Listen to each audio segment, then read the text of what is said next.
You're listening to the Effective Statistician Podcasts, a weekly show with Alexander Schacht and Benjamin Pieske, designed to help you reach your potential, lead great science, and serve patients without becoming overwhelmed by work. Today is another bonus episode with Julia Carter. We speak about impactful influencing, actionable advice to get things done through and with others. What you will hear is a lot about leadership. And leadership is the content of the Effective Statistician Leadership Program, which is currently open for enrollment. It's only open once a year during September, October, and will only be open again next year. So up to about mid-October, you have the chance to enroll in this. And you can become a member of this alumni group of over 300 statisticians and data scientists who went through this program before you. You can learn the foundations of leadership. You can increase your influence. And in the end, you will have an action plan to continuously improve your leadership. So head over to theeffectivestatistician.com to learn about this leadership program. I'm producing this podcast in association with PSI, a community dedicated to leading and promoting the use of statistics within the healthcare industry for the benefit of patients. Join PSI today to further develop your statistical capabilities with access to the video-on-demand content library, free registration to all PSI webinars, and much more. Head over to psiweb.org to learn more about PSI activities and become a PSI member today.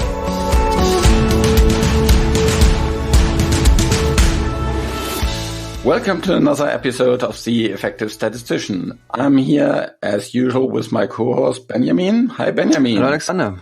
And we have a very, very special guest today. Hi Julia. Hello. Hi Alex.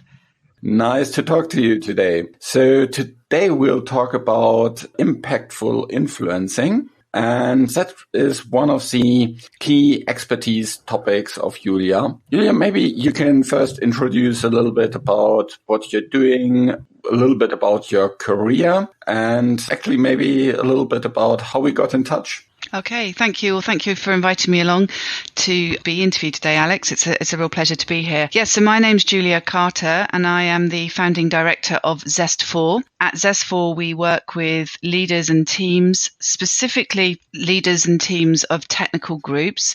And originally, my background was a pharmacist. So I worked as a pharmacist in the UK, obviously a very technical specialty role. And then I spent 15 years of my career working within the pharmaceutical industry, where obviously I realized my passion was very much working with people and supporting people to be really powerful leaders.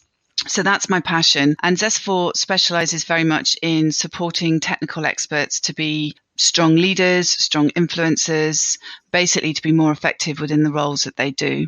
And we met each other, Alex, when we were working at Eli Lilly originally, and through my business of Zestfor, which I started nearly 10 years ago now. I've been doing a lot of work within the statisticians group and other technical specialty areas within pharmaceutical industries generally, but not uniquely. Obviously, what I do works and applies to anybody who works with people and empowering people to be more impactful when they interact with others. And more recently, I've been focusing very much around the virtual workplace because more and more teams now are working virtually. So obviously adding in the virtual lens creates even more challenge for people, especially in the arena of influencing and leadership.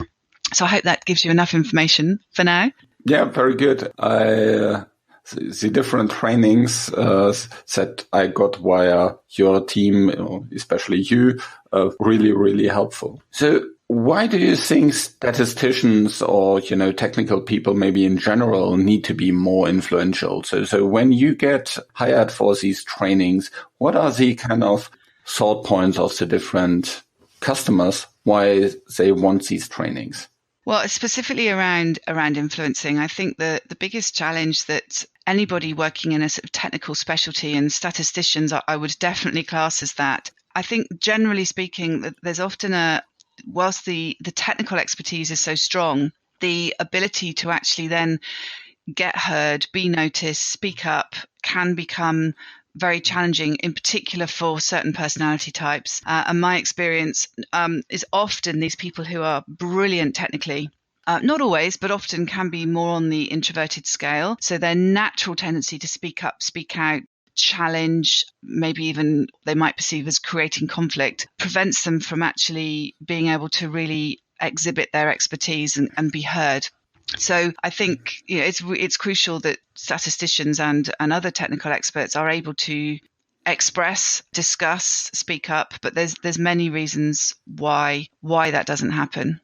So if you speak about personality types, I think I'm just thinking about one of your expertise insights and the personality types based on that. And I just know from my experience that a lot of the statisticians are more kind of in the blue or green area of insights. Can you speak a little bit to what that means? Of course, yes. So people who are either on the more introverted spectrum of personality, this means that their preference is to reflect internally, to have time to think things through before they speak out in general. It doesn't mean they can't speak out, but their preference is to internalize information, process it, and then put their case forward. So often when you have people working from that preference, especially if they're working, and the classic is working, I apologize straight away for generalizing personality type and functions, but generally speaking, people who work in sales and marketing functions tend to be more on the extrovert scale. So quite often what I hear is people, for want of a better word, hogging the time and the limelight in meetings.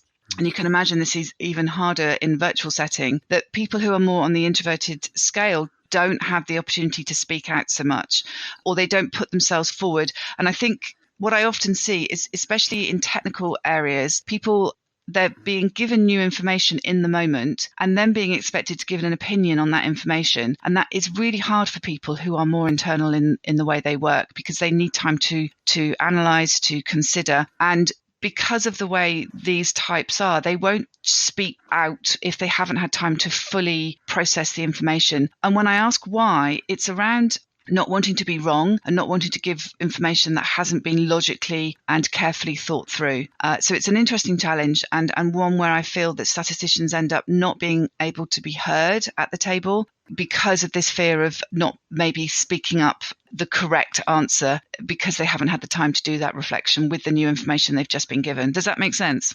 Yeah. Benjamin, have you been in these kind of situations before? Yes, not necessarily with statisticians, but I think this is a general type of persons that you just described. And I think this is one of the major areas where people need to be trained and need to grow in their expertise to really take the leadership or speak out and make themselves heard during meetings. And especially, I mean, today we are just, in our days, we are basically spending most of our time in teleconferences. So doing this virtually with other people and other teams. So I think this is a great topic, and especially as you mentioned before, statisticians or technical leaders are more introvert, and I think this is typical. How you would describe a mathematician or statistician. It's kind of an introvert person. So this is really something where it's a big topic for us. Yeah. Absolutely. And Alex, I just want to talk about that there was a very rough survey done when I was working with Alex, and what was coming up. Barriers to speaking up at meetings was an interesting one. There were 3 or 4 main reasons. And just to highlight what I just said, the reasons were not feeling that they have enough knowledge to contribute in the moment. So again, there's a confidence piece there. Uncomfortable speaking without enough preparation. Not believing that they have anything significant to add. So I would sort of diagnose around self-esteem and self-worth. It's hard to get a word in when I'm on the phone. That's an interesting one, which goes to the point I made earlier. And then the final one was around being afraid of being wrong. So, very common and very challenging, I think, when you've got all this technical expertise within somebody to try and get that out of their heads in the moment. Yeah, so that is actually a very interesting angle about this problem with, exposing yourself and the kind of having the saying something that might be wrong and that you might need to correct afterwards. I think that has a lot to do with trust and relationships. And I think the funny thing is that has directly then something to do with influencing. But maybe we can go back kind of a little bit in terms of the influencing piece.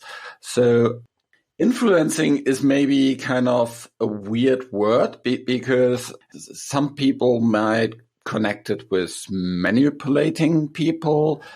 And then, is that something bad or is it something good? What's kind of your answer to that question? Yeah, and I think it does depend on what's the motivation behind the influencing. If it's only for your own output and it's very selfishly all about you, then I would say that then it is potentially seen as manipulation. But I would hope within an organization that there is a reason, a purpose behind the goal of the influencing. And when I work with people to help them be more effective at influencing, one of the first steps I talk about is really, really being clear about what is it that you want as an outcome of the influencing, and to just check in that outcome is in alignment with the strategy of the organization at whole. What can happen a lot, especially with people who don't have power, and I'm using that with inverted commas around it, position power. So maybe they don't have leader or manager in their title, and a lot of technical experts will be in this position where they need to influence, but they don't have power because they haven't got manager or leader in their title. So that can be a challenge. But to your point, it's around what's the motivation behind the influencing. And I think as long as the mindset is, I know what the outcome is and I know how that outcome aligns to the bigger picture of the organization, it should never feel like manipulation. Manipulation occurs when the other person feels negative about the outcome. And as long as influencing is done in a mindset of win-win, then goes across to more of negotiation. But sometimes influencing can lead to negotiation as well. So it's a really interesting one, influencing. And I think mindset plays a huge part in it as a process. And that's what I often work with people on their mindset as a starter, along with what is the desired outcome? What is it that you want from the influencing? And a lot of people don't spend enough time at that preparation phase around why. What is it? Why do I want this? What is the outcome I want and why do I want it? Yeah, so I think first is kind of getting clear in your head about why, and not only about why you want it, but also why the other person wants it.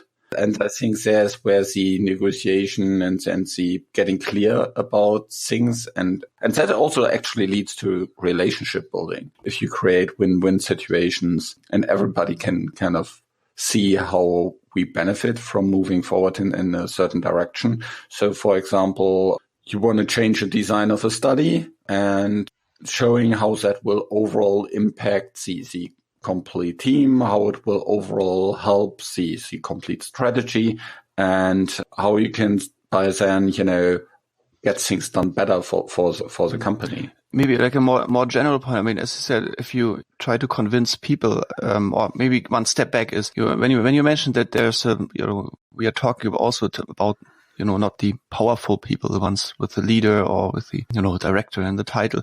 So that one aspect is that you network and work together with other people on a specific goal. So influencing indirectly, let's say, or with support of other people. Isn't this something, or one of the biggest impacts in especially big companies or bigger companies that you need to work on, or you need to get familiar with the network, working within a company in order to achieve your goals, to be influential?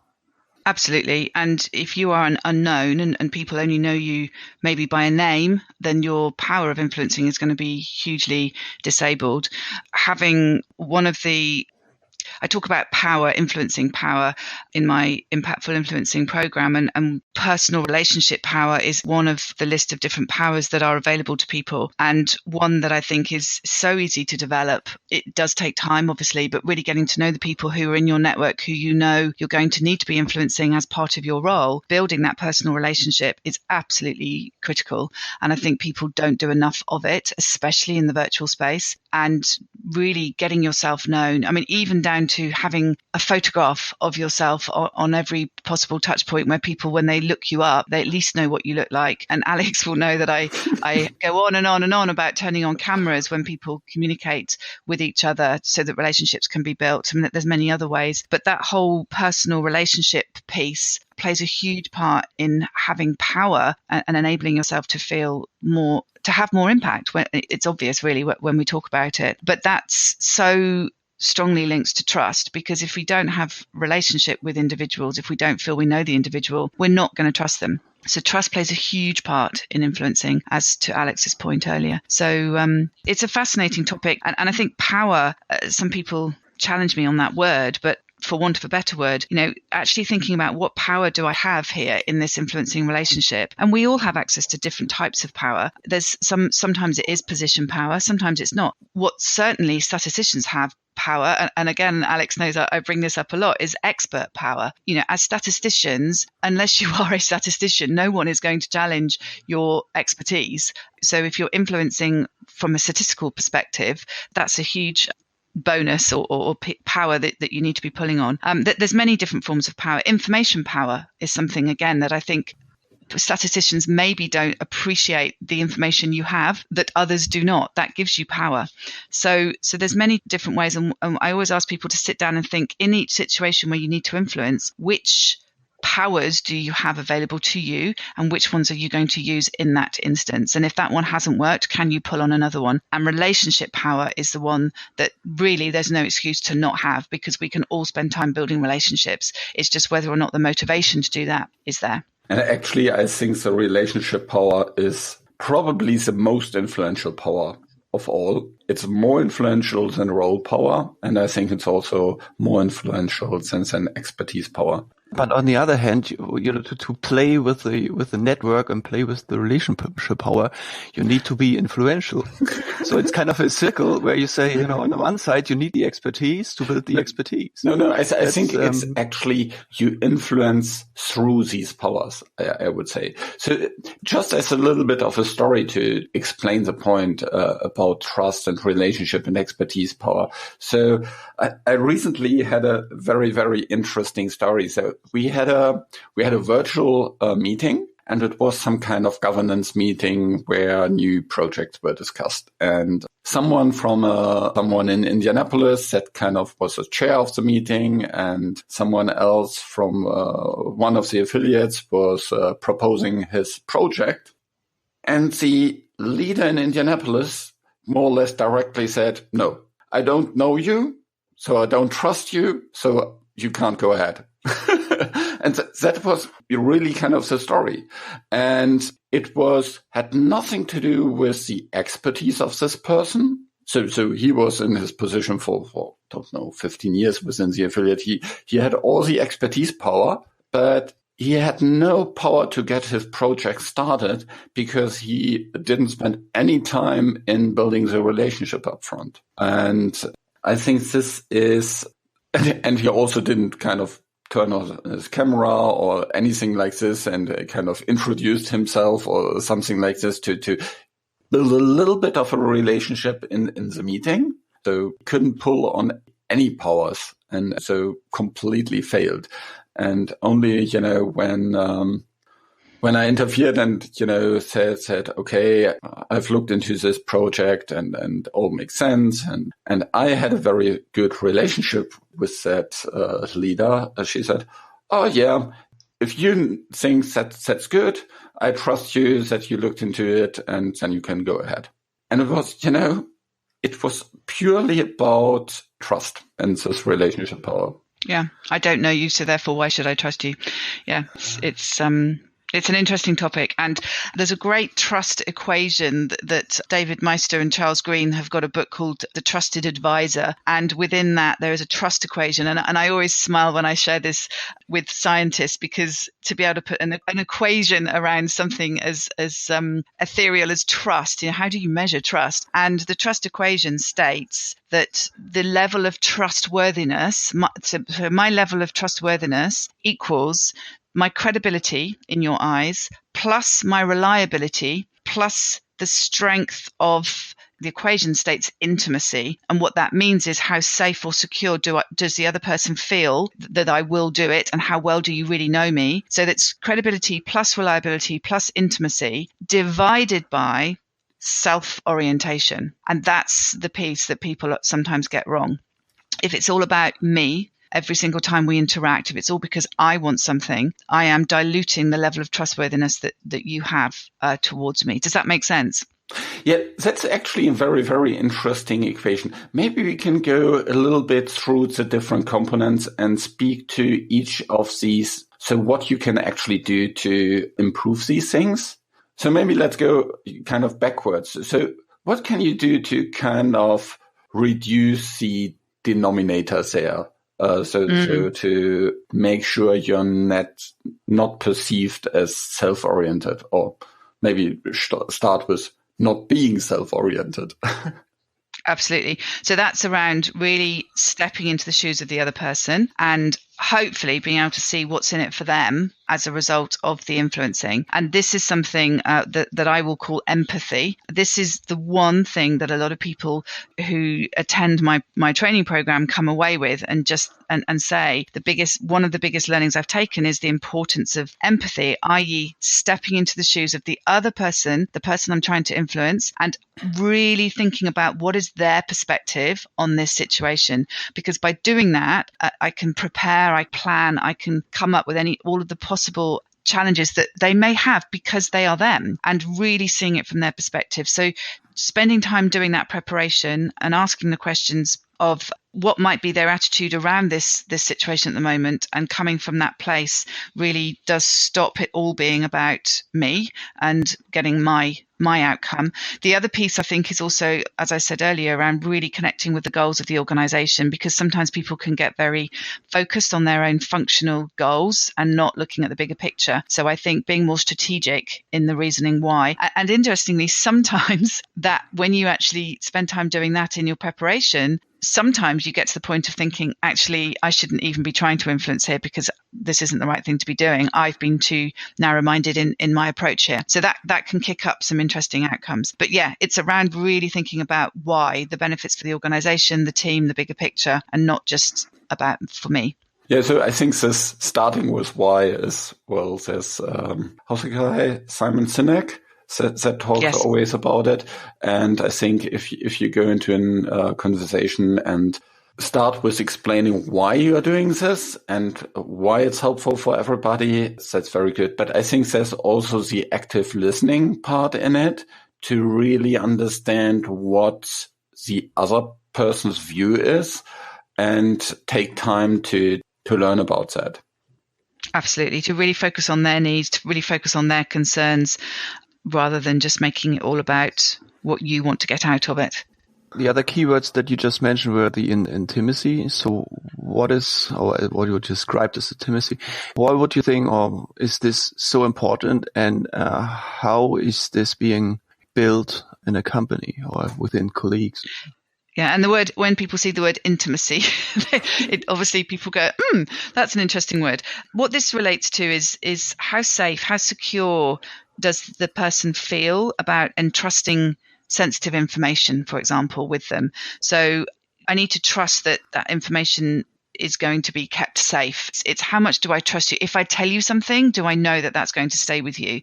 So it's this level of connection. I mean, I also look at this as how strong is my relationship with you as well, because I'm never going to feel that I can trust somebody if I don't even know them, because I've never spoken to them. I may not have even seen them. So why would I give information or share information with them when I have no idea what they're going to do with it? So it's about feeling secure, connected, intimate, safe with that working relationship. So that's what that connects to. And that very much is around building personal relationships, plays a part in building that level of intimacy.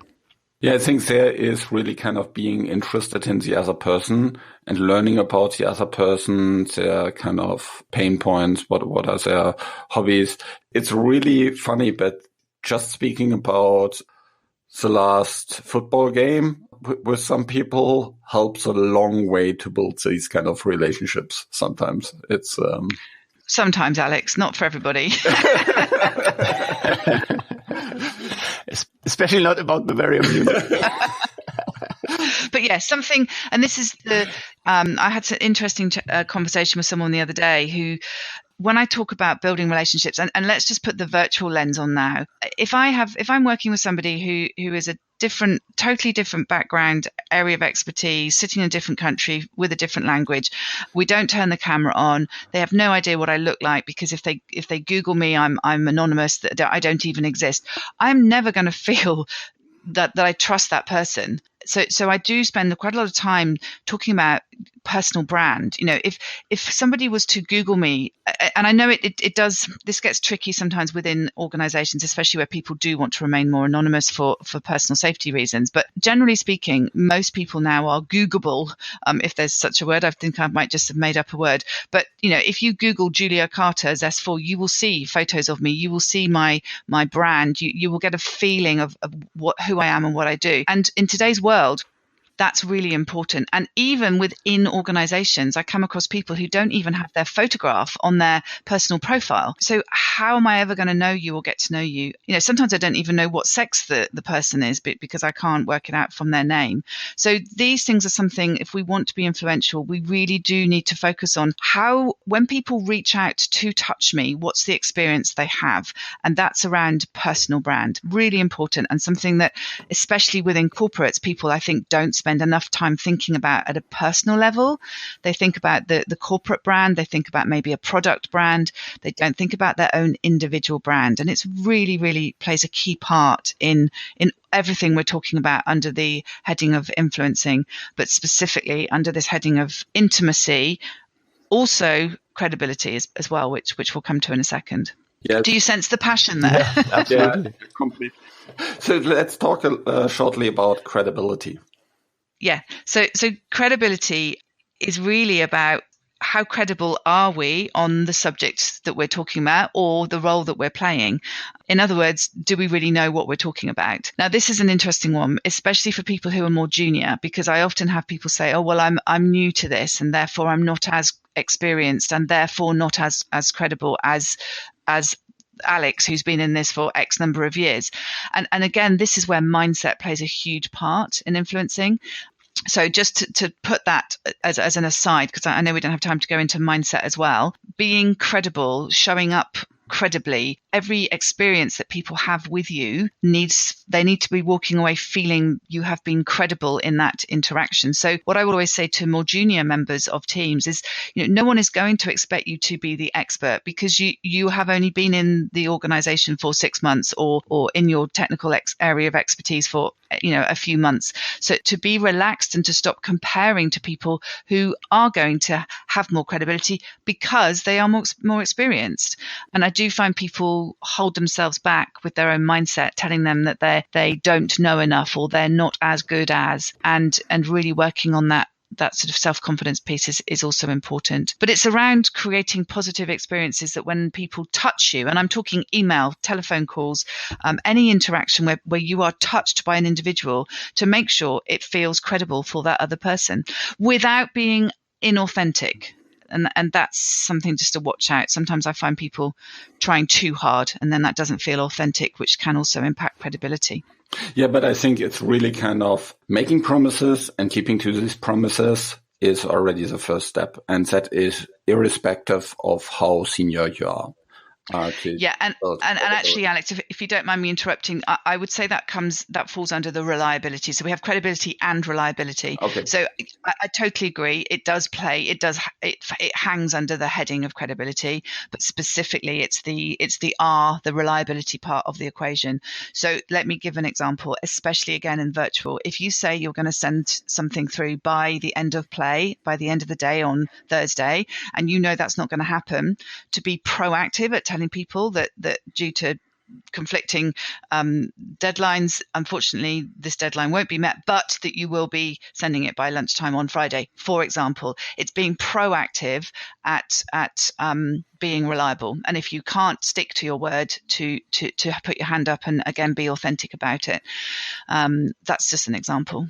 Well, we have touched on so many, many different things here and so many different topics and guidances and tips on how to better be influential, also influential virtually. And there's so much more. But I think you have something special for our listeners today, don't you?